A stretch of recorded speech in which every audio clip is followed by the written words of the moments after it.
चुनावी झलकी, सियासी पलटी। नमस्कार, आप देख रहे हैं सवाल आपका। मैं हूं कायनात अंसारी। 2024 के चुनावी साल से पहले सियासत करवट बदलने लगी है। सत्ता के लिए होने वाले चुनावी रण के लिए दिग्गज कमर कस रहे हैं और पाला बदलने का खेल शुरू हो गया है।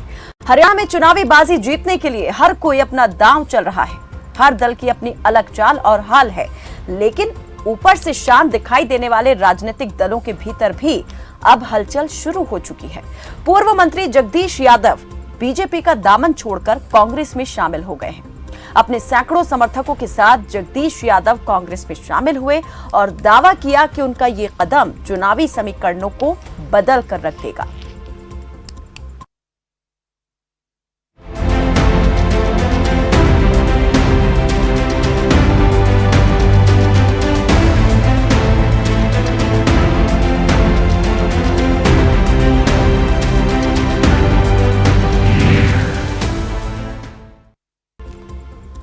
हरियाणा के पूर्व मंत्री जगदीश यादव ने कांग्रेस का दामन थाम लिया है। नई दिल्ली में पूर्व सीएम भूपेंद्र सिंह हुड्डा और हरियाणा कांग्रेस अध्यक्ष चौधरी उदय भान की मौजूदगी में उन्होंने कांग्रेस पार्टी ज्वाइन की।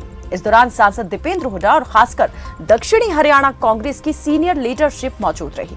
पार्टी ज्वाइन करने के बाद पूर्व मंत्री जगदीश यादव ने कहा कि आज से ही अहिरवाल में बीजेपी की उल्टी गिनती शुरू हो जाएगी। कांग्रेस पार्टी ने चुनावों से पहले पूर्व मंत्री जगदीश यादव को अपने पाले में लाकर बड़ा गेम खेल दिया है। जगदीश यादव का अहिरवाल क्षेत्र दक्षिण हरियाणा में अच्छा खासा वर्चस्व माना जाता है और शायद इसीलिए जगदीश यादव का कांग्रेस में जाना अहिरवाल क्षेत्र में बीजेपी के लिए बड़ा झटका तो कांग्रेस के लिए फायदा माना जा रहा है। जगदीश यादव 2019 में बीजेपी में शामिल हुए थे। इससे पहले वो कई साल तक इनेलो में रहे। बीजेपी छोड़ने के बाद जगदीश यादव का कहना था कि वो 4 साल पहले बीजेपी में शामिल हुए थे और इस दौरान उन्होंने देखा कि बीजेपी का कोई सिद्धांत नहीं, बीजेपी यूज एंड थ्रो वाली पार्टी है। ये तमाम आरोप उन्होंने लगाए और कहा कि इसीलिए उन्होंने बीजेपी छोड़कर कांग्रेस में आने का फैसला किया है। तो प्रदेश के सियासी समीकरण पर क्या होगा इसका असर? क्या बीजेपी के लिए मुश्किल होगी अब चुनावी डगर? इन सवालों पर करेंगे चर्चा, लेकिन पहले आपको सुनवाते हैं कांग्रेस में शामिल हुए जगदीश यादव ने बीजेपी को लेकर क्या कहा। काफी महत्वपूर्ण मानी जा रही थी और लगातार भूपेंद्र सिंह हुड्डा ने भी कहा कि प्रयास किया जा रहा था आपको कांग्रेस में शामिल कराने का। आपके आने से कांग्रेस कितनी मजबूत होगी? कांग्रेस बहुत मजबूत होगी। अहिरवाल में आज से भारतीय जनता पार्टी की उल्टी गिनती शुरू हो गई है और आने वाले समय में हर विधानसभा क्षेत्र में जाकर के मैं प्रचार करूंगा कांग्रेस के पक्ष में और निश्चित तौर पर कांग्रेस को फायदा होगा और कांग्रेस के सारे विधायक जीत करके आएंगे। आपने कहा कि मुख्यमंत्री मनोहर लाल के संपर्क विभाग ने भी आपसे संपर्क साधा था और आपकी मुलाकात भी हुई थी। क्या कुछ बातचीत हुई थी? जनता को जरूर बताएं कि किस तरीके से मुख्यमंत्री मनोहर लाल ने प्रस्ताव दिया, लेकिन आपने कांग्रेस का दामन थामना सही समझा। कि उन्होंने 4 साल में कभी कुछ बात, कभी कोई सम्मान नहीं दिया, कोई पूछ नहीं की। यहाँ एमएलए मंत्री की नहीं चलती, इसलिए उस सरकार में रह के क्या करें, लोगों के काम होते ही नहीं है। ये दिक्कत बहुत भारी बदलाव है। अहिरवाल की जनता इस समय भारतीय जनता पार्टी से नाराज है और निश्चित तौर पर कांग्रेस को इसका फायदा मिलेगा। कौन से सिद्धांत को समझते हुए आपने पहले, आप क्योंकि नेता भी रह चुके हैं, आप इनेलो के साथ भी जुड़े रहे, बीजेपी में भी शामिल रहे और अब आप कांग्रेस में आए हैं, ऐसा कौन सा सिद्धांत था कांग्रेस का, भूपेंद्र सिंह हुड्डा का, जिसने आपको अट्रैक्ट किया और आप बीजेपी छोड़ कांग्रेस में आए? यहाँ चुने हुए प्रतिनिधि का सम्मान है, उसकी बात मानी जाती है, उनकी सलाह ली जाती है जब काम किए जाते हैं। इसलिए जनता की सेवा करना ही तो लक्ष्य हमारा है। इसलिए जब सरकार में हमारी बात सुनेंगे तो हम अपने इलाके का काम करवाएंगे। तो पूर्व मंत्री जगदीश यादव जो हैं बीजेपी छोड़ करके कांग्रेस में शामिल हो गए हैं। ये पहली बार नहीं है जब उन्होंने दल बदल किया हो। इससे पहले इनेलो का दामन छोड़कर 2019 में उन्होंने बीजेपी का दामन थामा था, लेकिन 4 साल वहां गुजारने के बाद अब उन्हें लगा कि बीजेपी में जो सोचकर वो शामिल हुए थे वो यहां पर पूरा नहीं हो पा रहा है। जिस तरह से उन्होंने आरोप लगाया कि कार्यकर्ता की कोई सुनवाई नहीं होती है, मंत्री विधायक तक की सुनवाई नहीं होती है, तो फिर उनकी क्या सुनवाई होगी। और यही सोचते हुए उन्होंने बीजेपी को छोड़ दिया और कांग्रेस का हाथ थाम लिया।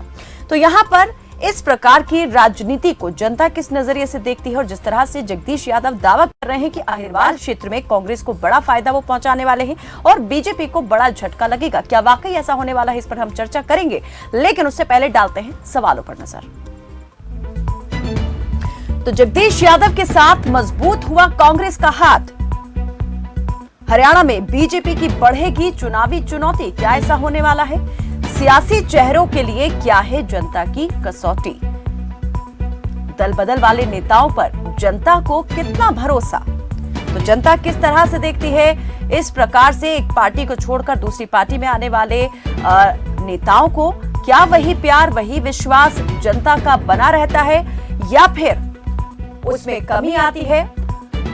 तो ये तमाम सवाल हैं जो दावे यहां पर नेता करते हैं और चेहरों पर भी कई बार राजनीतिक दल दांव खेलते हैं, क्योंकि चेहरे कई जो होते हैं अपनी अच्छी पकड़ यहां पर जनता के बीच रखते हैं और कई बार जो सियासी दलों की धाक होती है वो उन चेहरों के सामने मंद पड़ जाती है। तो चलिए एक बार जल्दी से आपको बता देते हैं कि आखिर जगदीश यादव कौन है और किस तरीके से वो कांग्रेस के लिए फायदेमंद साबित हो सकते हैं। तो पहला चुनाव 1991 में हरियाणा विकास पार्टी के टिकट पर उन्होंने लड़ा, राव इंद्रजीत सिंह को सीधी टक्कर दी। जीत हालांकि नसीब नहीं हुई। इसके बाद 1996 में विधानसभा चुनाव में राव इंद्रजीत सिंह को जाटूसाना सीट से हराया। पूर्व सीएम बंसीलाल की सरकार में वो मंत्री बने। कई साल तक इनालो में रहकर कोसली से चुनाव लड़े, लेकिन कई चुनाव में लगातार जगदीश यादव को हार मिलती रही। 2014 के चुनाव में निर्दलीय प्रत्याशी के तौर पर चुनाव लड़ा और फिर 2019 में इनेलो को छोड़कर बीजेपी का दामन थाम लिया। इनेलो बीजेपी के बाद अब करेंगे कांग्रेस की राजनीति। तो सवाल यहां पर आपको हम दिखाते हैं जल्दी से। पहले नंबर भी आप नोट कर लीजिए, नंबर पर कॉल करके आप हमारे साथ जुड़ सकते हैं।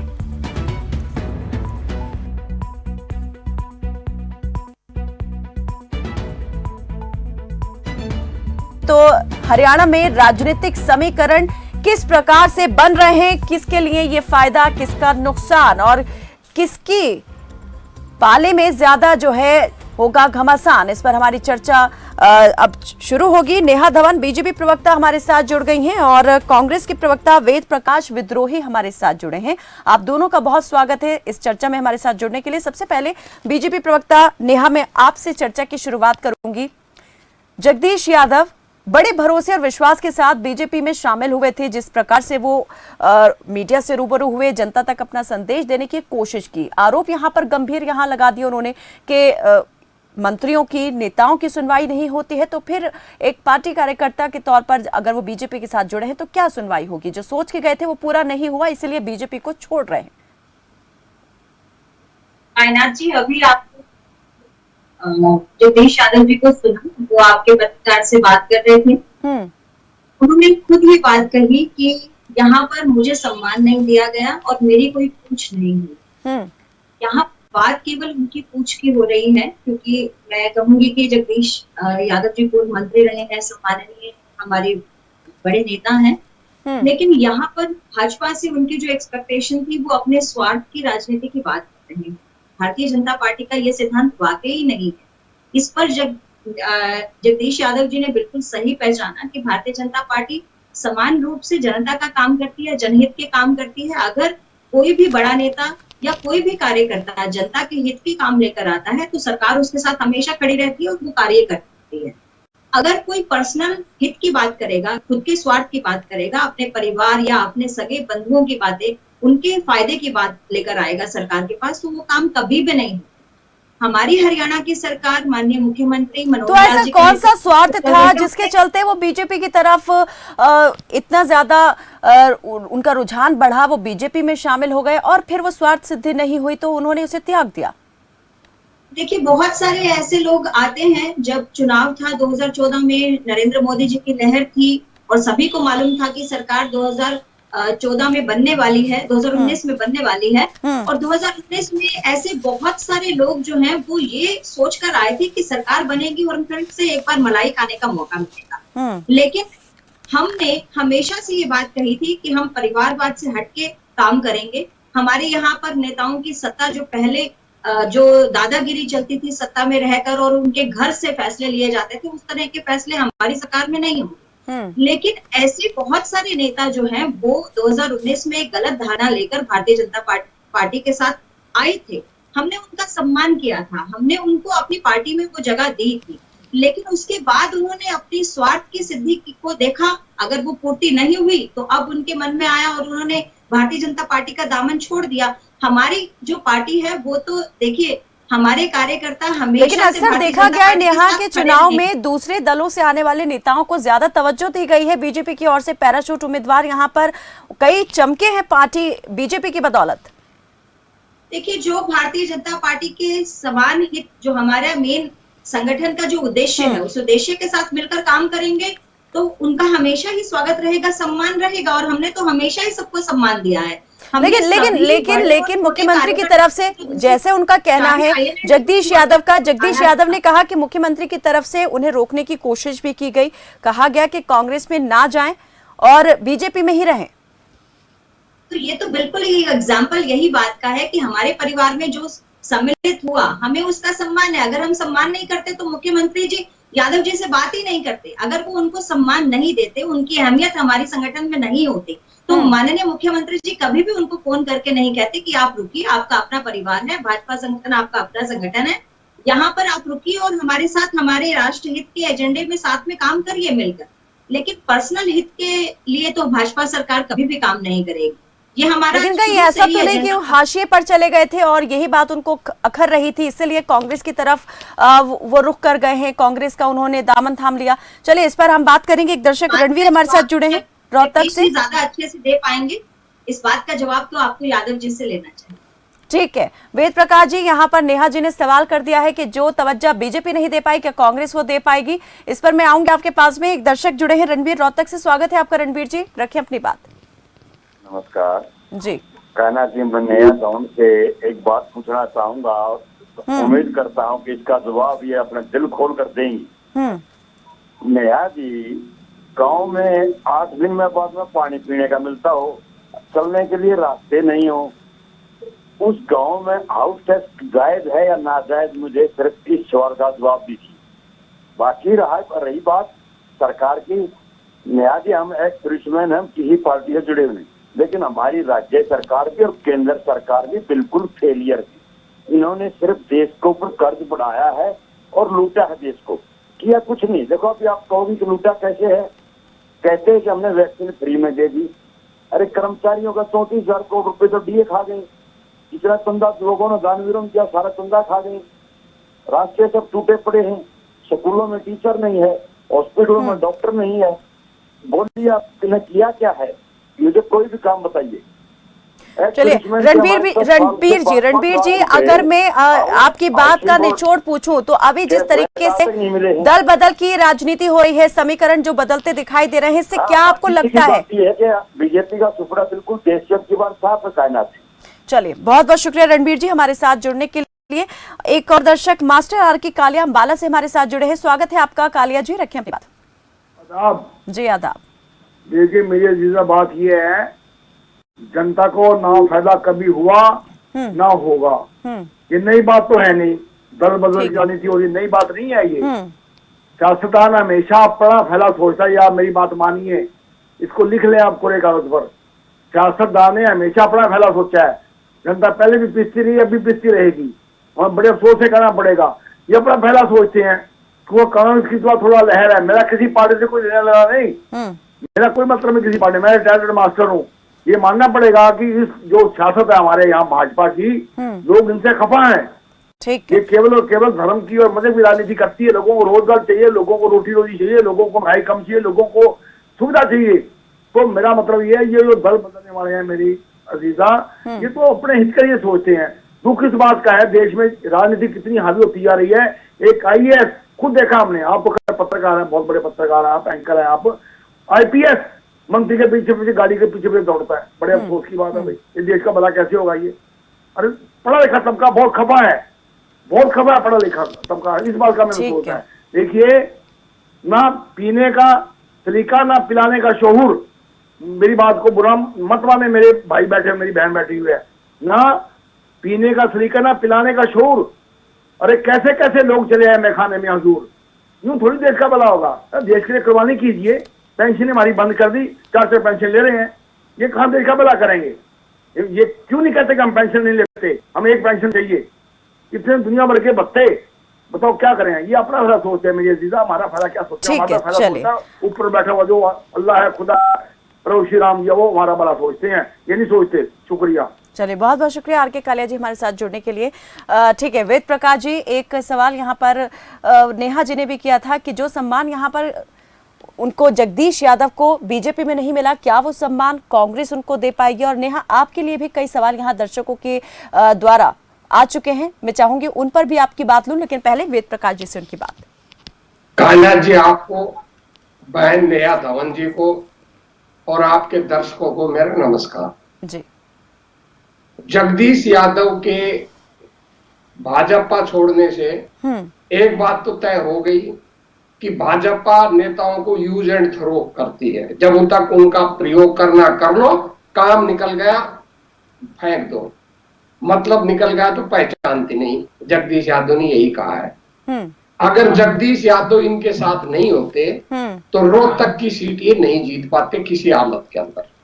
रोहतक में कोसली क्षेत्र से कांग्रेस 76,000 वोटों से हारी थी और उसमें 15-20 हजार वोटों का कम से कम योगदान था जगदीश यादव का, और हम 8-10 हजार वोटों से वह हारे थे। ठीक है, पूरे रोहतक लोकसभा क्षेत्र से। तो जगदीश यादव को मुख्यमंत्री जी ने इसलिए फोन किया है कि मुख्यमंत्री जी अच्छी तरह जानते हैं जमीनी धरातल की वास्तविकता कि जगदीश यादव के निकलने से रोहतक की सीट पर भाजपा की निश्चित हार हो गई, क्योंकि अब की बार कोसली क्षेत्र से इनको एक तरफा लीड 76,000 की नहीं मिलने वाली। दूसरा, जगदीश यादव के कांग्रेस में आने से जो करीना का क्षेत्र है, जिसको अटेली विधानसभा क्षेत्र कहते हैं, जो महेंद्रगढ़ भिवानी क्षेत्र में पड़ता है, 8-10 हजार वोट भाजपा की वहां कम हो जाएगी। ये दो नुकसान तो भाजपा को हो रहे हैं, इसलिए मुख्यमंत्री जी ने उनको फोन किया है। अब वो गलत नहीं कह रहे, सभी भाजपा नेताओं की यही हालत है। जो इनके केंद्रीय मंत्री हैं राव इंद्रजीत सिंह जी, अगर आप उनके लगातार बयान पढ़ो तो वो खुद मानते हैं कि मेरी नहीं चलती, मेरी बात नहीं मानी जाती विकास कार्यों में, जनहित के कार्यों में। भाजपा केवल संघ के आदेशों पर चलती है और लोगों को धर्म के आधार पर गुमराह कर कर, जाति के आधार पर बांटकर इन्होंने सत्ता ले ली। अब इनकी सत्ता जाने वाली है। बहन ने आने कहा कि भाई लोग हमारे साथ महत्वाकांक्षा या मलाई खाने आ गए, वो जा रहे हैं। आपने राव इंद्रजीत का जिक्र किया, क्या अब ये मान लिया जाए कि राव इंद्रजीत जो है, क्या वो भी कांग्रेस का दामन थाम सकते हैं? थाम सकते हैं, वो तो वो जाने, मैं तो क्या कह सकता हूँ, पर असंतुष्ट है, मैं आपको इतना बता सकता हूँ। अब बहन जी ने कहा कि भाई हमारे यहाँ तो सिद्धांत क्या आते हैं। बहन, अगर आप अपनी पार्टी का गहराई से अध्ययन करें, आपके 10 जो एमपी हैं ना, उनमें 6 एमपी कांग्रेसी हैं। वो सत्ता की मलाई के लिए गए थे आपकी पार्टी में, सिद्धांत के लिए गए, आप पर छोड़ता हूं। आपके जो 40 एमएलए हैं, आज 41, एक आपका उपचुनाव में जीत गया, उनके अंदर 18 से 20 लोग दल बदलू हैं। अब ये आप 2014 के बाद गए, उनका भाजपा के आइडियोलॉजी से कोई लेना देना नहीं है। अब आप ये तय कर ले वो आपके यहाँ किस लिए गए थे, ये मैं कुछ नहीं कहूंगा, पर मैं आपको इतनी बात बताता हूँ कि भाजपा के अंदर भारी विस्फोट होने वाला है। जिस तरह 2014 और 2019 में कहीं का ईंट कहीं का रोड़ा इकट्ठा होकर भाजपा, आप कह रहे हैं कि भाजपा में विस्फोट होने वाला है, लेकिन कांग्रेस में भी तो स्थिति विस्फोटक ही दिखाई देती है। यहाँ पे तो कितनी गुटबाजी है ना। सुन लीजिए, फिर मैं आपके सवाल का जवाब, आपके सवाल का जवाब जरूर दूंगा। चौधरी वीरेंद्र सिंह एक बहुत बड़े नेता है, बांगर के, इनके उनका बेटा भी सांसद है। वो भी 2 अक्टूबर को मेरी आवाज सुनो रैली कर रहे हैं। अरे मेरी आवाज नहीं सुनी जाती, रैली का नाम ही बता रहा है कि मेरी भाजपा में आवाज नहीं सुनी जाती और मैं भी फैसला करूंगा मुझे क्या करना है, कांग्रेस में जाना है या भाजपा में रहना है। अब आपने कहा, कांग्रेस का सवाल कहा आपने कि कांग्रेस में बड़ी गुटबाजी है, वो है। मैं आपको बताना चाहता हूँ, कांग्रेस में कोई गुटबाजी नहीं है। कांग्रेस के सभी नेता एक है, एकजुट है और एकजुट होकर चुनाव लड़ेंगे। कांग्रेस में विचारों की भिन्नता होती है और विचारों की भिन्नता, देखिए आपने आरोप लगाया कि बीजेपी में नेताओं की नहीं सुनी जाती, लेकिन यहाँ उल्टा दिखाई देता है। हरियाणा कांग्रेस में आला कमान की यहाँ पर प्रदेश इकाई के नेता नहीं सुनते हैं, कई मामलों में इस तरह की चीजें दिखाई दी। सुनते हैं, आज देखिए कांग्रेस का आप बनावट देखिए, कायनात जी, कांग्रेस का इतिहास और बना, हर पार्टी की अपनी बनावट होती है, हर एक पार्टी की अपनी रीति नीति होती है। भाजपा की रीति नीति रही है स्वरूप में सैनिकों वाली, कि नागपुर से आदेश मिलते, जैसे सेना में जनरल आदेश देता है, सिपाही बगैर सोचे समझे उसको मान लेता है, वो बहस नहीं करता, सवाल नहीं पूछता। कांग्रेस की जो आजादी के आंदोलन की निकली पार्टी है, उसके अंदर लोकतंत्र बहुत है। लेकिन कहीं ना कहीं ये दिखाता है ना कि अगर आपका नेतृत्व मजबूत नहीं है तो आप कहां पर स्टैंड करते हैं। ठीक है, चलिए मैं बात करूंगी इस पर बात। एक दर्शक हमारे साथ जुड़े हुए हैं, प्रेम चेन्नई से जुड़े हैं। स्वागत है आपका प्रेम, जल्दी अपनी बात रखें।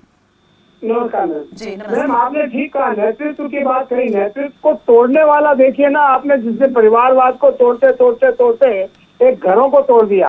कि वो किसी भी कांग्रेस का हो चाहे समाजवादी पार्टी का हो, चाहे उन्होंने तो हाथ मारा टीएमसी तक, और जहाँ जहाँ हाथ मारा, और उनके तोड़ तोड़ के नेताओं को भी ले आए और प्रदेशों में सरकार को भी गिराया। तो कहने का मतलब क्या है, वो तोड़ तोड़ के लाए। अपने नेता तो बीजेपी के पास है ही नहीं, उनके पास एक नेता है, उनका चेहरा दिखा के वो वोट इकट्ठे कर रहे हैं। आप देखिए देश की स्थिति को, देखिए देश में इतना बड़ा टैक्स आ रहा है, उसको खर्चा करके दिखा रहे हैं कि मैं खर्चा कर रहा हूँ। ये तो उचित नहीं है। जॉब नहीं है, जॉब की चेष्टा नहीं कर रहे हैं, महंगाई बढ़ रही है उसकी चेष्टा नहीं कर रहे हैं। कह रहे 2047 में हम आपको देंगे। अरे 2047 में क्या देंगे? आपने परिवार को तोड़ दिया, आपने प्रदेश को तोड़ने की चेष्टा कर रहे हैं। आप देखिए जिस प्रदेश में आज गुजरात में जाके वो बात कह रहे हैं गुजरात की, अब मैं बोलता हूँ कि आज हिमाचल में क्या हुआ उसकी कोई बात ही नहीं है। वहाँ पे टूट फूट क्या हो गई 12,000 करोड़ की, उसमें 10,000 करोड़ की कोई बात ही नहीं, 5,000 करोड़ की बात ही नहीं है। गुजरात चल रहा है, उसकी बात गुजरात में जाके कर रहे हैं। बनारस में चले जाते हैं तो बनारस की बात करते हैं, क्योंकि वहां से सांसद है। कहने का मतलब है उनके हाथ में पैसे है, गवर्नमेंट के पास में ताकत है। हमारे देश में अभी ताकत है कि खर्चा कर सकती है वो, लेकिन असली ताकत जनता के हाथ में होती है और उसे इस्तेमाल करने का उसको मौका भी मिलता है, और ये मौका जल्द ही यहाँ पर मिलने वाला है। लेकिन सियासी दल यहाँ पर जिस तरीके से अपनी चाल बदल रहे हैं उसको बहुत ध्यान से लोगों को देखने की जरूरत है। बहुत शुक्रिया प्रेम हमारे साथ जुड़ने के लिए। जल्दी से नेहा, आपसे कई सवाल यहाँ पर अब इकट्ठा हो गए हैं। कांग्रेस प्रवक्ता ने भी, वेद प्रकाश जी ने भी कई सवाल यहाँ पर किए हैं और दर्शकों की तरफ से भी। क्या कहेंगे इस पर? नाराजगी चहु और दिखाई दे रही है बीजेपी के खिलाफ, क्या प्रदेश और केंद्र में असर दिखाई देने वाला है इसका? मैं हमारे बड़े भाई वेद प्रकाश जी कांग्रेस के प्रवक्ता यहाँ बैठे हैं, उनकी बात पर जवाब देना चाहूंगी।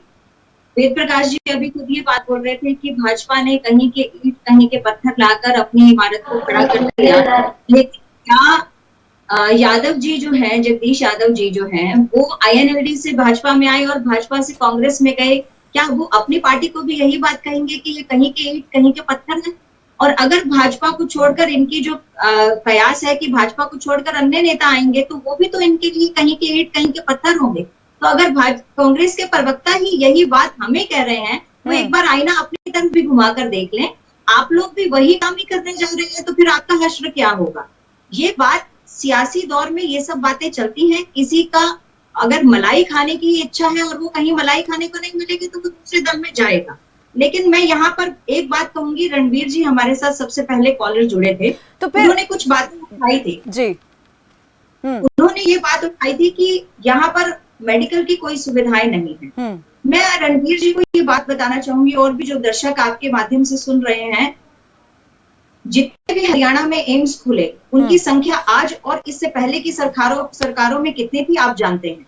हमने बढ़ाई, हमने नए एम्स खोले, हमने नई मेडिकल स्टाफ की नियुक्ति की, हमने नई मेडिकल कॉलेज खोले हरियाणा। चलिए ठीक है, सरकारों ने क्या काम किया है, पहले की सरकारों ने क्या नहीं किया था, जनता ने उसका फैसला खुद ब खुद यहाँ पर किया और ये दिखा दिया कि जो दावे किए जाते हैं उनकी जमीनी हकीकत क्या है। अंतिम प्रतिक्रिया आपकी तरफ से वेद प्रकाश जी, क्या कहना चाहेंगे? ये जो तमाम चीजें यहाँ पर चल रही हैं, लग रहा है कि समीकरण अब बदल चुके हैं या बदल रहे हैं और तेजी के साथ जो है कांग्रेस को या फिर बीजेपी को इनका फायदा होने वाला है।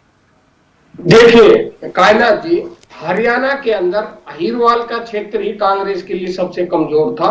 अब अहीरवाल के अंदर जो निचले स्तर के नेता हैं और जो प्रभावशाली लोग हैं वो सब आ रहे हैं और हरियाणा की राजनीति की दिशा बड़ी साफ है। भाजपा का सूपड़ा साफ होगा। नेहा जल्दी से, नेहा जी। भाजपा का सूपड़ा साफ नहीं होगा वेद प्रकाश जी। हम 2024 में भी सरकार बनाने वाले हैं, केंद्र में भी और हरियाणा सरकार में भी, हरियाणा राज्य चलिए, में भी। बहुत बहुत शुक्रिया आप दोनों मेहमानों का हमारे साथ जुड़ने के लिए। वक्त हमें इतने की ही इजाजत देता है। तो यहाँ पर 2024 का साल जो है हरियाणा के लिए चुनावी साल है। लोकसभा चुनाव के बाद यहाँ पर विधानसभा चुनाव होना है। हर एक राजनीतिक दल का अपना यहाँ पर दावा है, जीत का सभी दम भर रहे हैं, लेकिन फैसला जनता करने वाली है और जनता क्या करेगी ये फिलहाल वही जानती है। फिलहाल के लिए दीजिए इजाजत, देखते रहे खबर फास्ट। नमस्कार।